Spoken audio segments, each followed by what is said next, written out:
তোমার বিরুদ্ধে যিনি বিজেপির প্রার্থী রয়েছেন তিনি অভয়ার মা।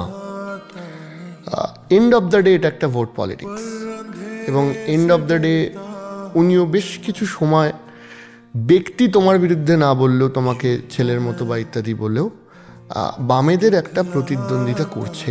আমি তৃণমূলের সাথে তোমাদের কন্টেস্ট আমি পরে আসছি। বিজেপিকে ওই সিটে হ্যান্ডেল করবে কি করে? বিজেপির মতাদর্শের প্রতি তো আমাদের বিরোধিতা। বিজেপির প্রার্থী, তাকে নিয়ে আমাদের কোনো ব্যক্তিগত কথা তো থাকার কথা নয়। এই ক্ষেত্রে বিজেপির মতাদর্শটা কি? খুব সহজে মনুবাদ বিজেপিকে শিখিয়েছে তো এটাই করতে, যে নারী শিশুকালে পিতার অধীনে থাকবেন, যৌবনে স্বামীর অধীনে থাকবেন, বার্ধক্যে পুত্র সন্তানের অধীনে থাকবেন। এই ভাবনা আরএসএস গোটা দেশে চালু করেছে, যে কারণে হাথরাস উন্নাওয়ের ক্ষেত্রে বিচার হয়নি এখনো পর্যন্ত।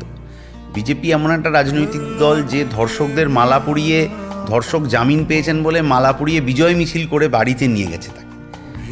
ভারতকে গর্বিত করেছেন যে মহিলা অ্যাথলিটরা, তাদের ওপর নির্যাতন বিজেপির নেতা করছেন, তারা রাস্তায় অবস্থান করছেন, জাতীয় পতাকা শুদ্ধ তাদের মাটিতে ঠেলে ফেলে দেওয়া হয়েছে। বিজেপির পুলিশের হুঁশ নেই যে জাতীয় পতাকাটা মাটিতে পড়ে গেছে।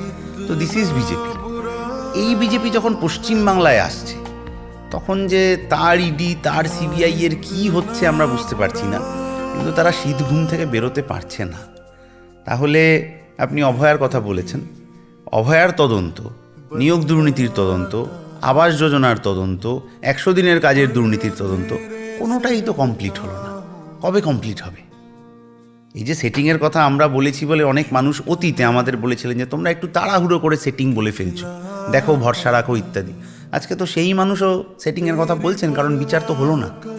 তাহলে সেই বিচারের দাবিতে বামপন্থীদের লড়াই, সেই বিচারের দাবিতে এরকমও বহু মানুষের লড়াই যারা বামপন্থীদের পছন্দ করেন না, কিন্তু বামপন্থীদের পাশে দাঁড়িয়ে রাত দখল করেছিলেন। একটাই রাজনীতি তখন প্রিভেল করছিল, মাথার মধ্যে ছিল, মগজের মধ্যে ছিল, উই ওয়ান্ট জাস্টিস। সেই জাস্টিস তো এখন আমরা পেলাম না।